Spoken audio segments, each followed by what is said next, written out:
وبركاته. أينما كنتم من العراق وخارج العراق، الآن أمطار كما تلاحظون على السليمانية وسوران وجنوب الموصل والكركوك. هذه الأمطار تبقى على سوران ومناطق، ثم يوم الجمعة أجواء صافية. هناك أمطار على أقصى الجنوب، ثم تختفي الأجواء مع نهار لا حتعود الأمطار، ثم أمطار على ردي على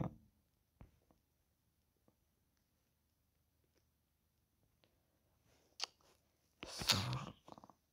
عشرون هذه أمطار. نشوف تراكم الثلوج،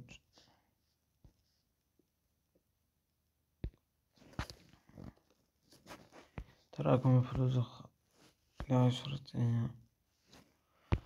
أمطار وثلوج على الشرقاط والسكران، أمطار وعواصف ثلجية قوية تصل إلى بغداد إن شاء الله. ثلوج على أربيل وطاس خرمات، ثلوج عاصف ثلجية قوية جدا، احتمال أن تعيق الحركة. ثلوج تصل إلى جنوب الشرقاط، عواصف ثلجية. نسأل الله أن تثبت هذه التوقعات وتصل إلى بغداد إن شاء الله. عواصف ثلجية قوية منتظرة.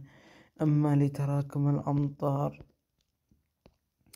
تراكم الأمطار ل10 أيام جيد جدا. عواصف مطرية وعواصف ثلجية مقبلة.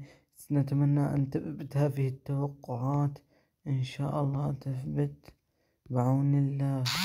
هذه الثلوج إن شاء الله ستكون عواصف ثلجية قوية إن ثبتت التوقعات. وتابعونا ودمتم في أمان الله. فعجبكم الفيديو اعملوا لايك واشتراك لنصل إلى 1000 مشترك في أقرب. ودمتم في أمان الله.